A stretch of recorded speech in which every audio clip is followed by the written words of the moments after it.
एक गांव में रोहित अपनी पत्नी मधु और अपनी बेटी सीता के साथ रहता था। वह किराने की दुकान पर काम करता था और उससे मिले पैसे से शाम को घर के लिए सब्जियां और अन्य चीज ले जाता था। वह घर पहुंचता है और अपनी पत्नी से कहता है, मधु खाना बना दो। कुछ दिनों बाद उसकी तनख्वाह के दिन आती है। वह सेठ से तनख्वाह मांगने जाता है।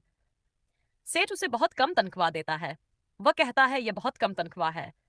सेठ कहता है ठीक से काम नहीं किया तुमने इस बार। जितना काम किया उतनी तनख्वाह मैं तुम्हें दे रहा हूँ।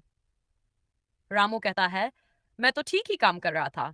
रोज आता हूँ, कभी छुट्टी भी नहीं लेता। सेठ कहता है वह सब मुझे नहीं पता। तुम्हारे काम के हिसाब से ही मैंने तुम्हें पैसे दिए हैं। रामू कहता है सेठ जी मुझे पूरी तनख्वाह दे दीजिए। मुझे अपने बच्चों की फीस भरनी है, घर का राशन भी ले जाना है और घर का किराया देना है। सेठ कहता है वह सब मुझे नहीं पता। मैं तुम्हारे काम के हिसाब से ही तनख्वाह दूंगा, तुम अपना समझ लो। रामू उदास होकर अपने घर चला जाता है। अपने घर जाता है और अपनी पत्नी से कहता है मधु सेठ ने मुझे मेरी मेहनत के हिसाब से तनख्वाह नहीं दी।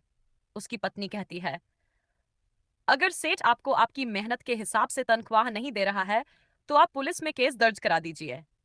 रामू कहता है हाँ, तुम ठीक कह रही हो। मैं कल ही पुलिस स्टेशन में सेठ के खिलाफ एफआईआर दर्ज करा देता हूँ। रामू अगले दिन पुलिस को लेकर अपने सेठ की दुकान पर जाता है और कहता है देखिए इंस्पेक्टर साहब, यही वह लालची सेठ है जो मुझे मेरे काम के हिसाब से तनख्वाह नहीं देता। इंस्पेक्टर सेठ से पूछता है क्यों भाई सेठ, तुम रामू को उसके काम के हिसाब से तनख्वाह क्यों नहीं देते?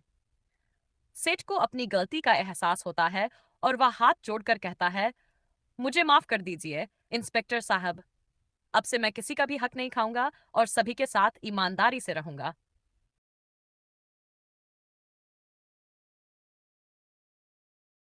एक गांव में सोनू अपनी प्यारी से गाय के साथ रहता था। वह अपने घर से बहुत प्यार करता था और उसे जादुई गाय समझता था। वह रोज उसे चराने ले जाता था। एक दिन शाम को जब वह घर में था, तब उसके घर के बाहर एक शेर गांव में घुस आया। शेर ने उसकी गाय पर हमला कर दिया और उसे मार डाला। जब सोनू घर से बाहर आया तो उसने देखा कि उसकी गाय वहां नहीं थी। वह इधर उधर देखता रहा और सोचने लगा, शायद मेरी गाय कहीं झरने की ओर चली गई है। थोड़ी देर बाद भी जब उसकी गाय घर वापस नहीं आई तो वह उसे ढूंढने के लिए जंगल की ओर निकल पड़ा। उसने हर जगह खोजबीन की, मगर उसकी गाय कहीं नहीं मिली। आखिरकार वह निराश होकर अपने घर लौट आया। एक गांव में बहुत सारे लोग रहते थे। वे सभी ग्वाले थे और गाय चराने का काम करते थे।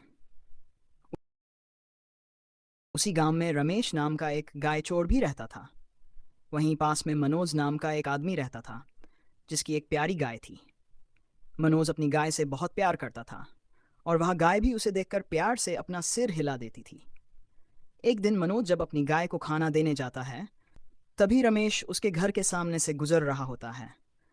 उसकी नज़र मनोज की गाय पर पड़ती है और वह सोचने लगता है, क्यों ना आज इसकी गाय चुरा ली जाए। ऐसा सोचकर वह वहां से चला जाता है। रात होते ही रमेश चुपके से मनोज की गाय को चुराकर अपने घर ले जाता है।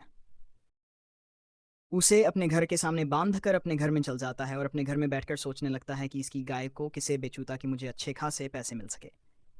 तभी उसे याद आता है कि पड़ोसी गांव के सरपंच को गाय की ज़रूरत है। वह अगले दिन सुबह ही पड़ोसी गांव में उसकी गाय को लेकर चला जाता है। सरपंच को गाय बेचने के लिए वहां गांव में जाता है और सरपंच के घर के सामने ही सरपंच को गाय बेच देता है और फिर आ जाता है। वहीं मनोज अपनी गाय को न देखकर बहुत ही परेशान होता है। वह उदास हो जाता है और उदास होकर गांव के पुलिस स्टेशन में अपनी शिकायत दर्ज करने जाता है।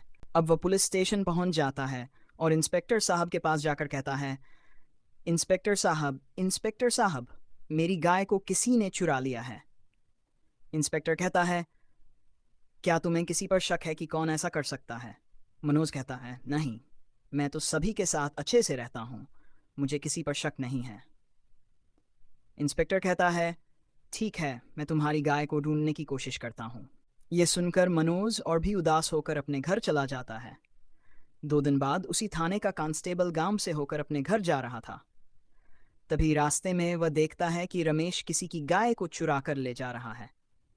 वह तुरंत पुलिस स्टेशन वापस आकर इंस्पेक्टर को सारी बात बता देता है। इंस्पेक्टर कहता है, तभी तो सारे गांव वालों की गाय धीरे धीरे चोरी हो रही थी। अगले दिन इंस्पेक्टर कांस्टेबल के साथ उसी जगह जाता है जहां रमेश किसी और की गाय को चुरा कर ले जा रहा था। इंस्पेक्टर और कांस्टेबल उसका पीछा करते हैं और बीच रास्ते में ही उसे गुस्से में इंस्पेक्टर रमेश को थाने ले जाता है और उसे जेल में बंद कर देता। इंस्पेक्टर थाने पहुंचकर कांस्टेबल से मनोज को बुलवाते हैं। मनोज पुलिस स्टेशन पहुंचता है। इंस्पेक्टर कहता है, तुम्हारी गाय चुराने वाला मिल गया है और मैंने तुम्हारी गाय भी स्टेशन के बाहर ही रखी है। तुम अपनी गाय को लेकर जा सकते हो। मनोज इंस्पेक्टर को धन्यवाद कहता है और खुशी खुशी अपनी गाय लेकर चला जाता है।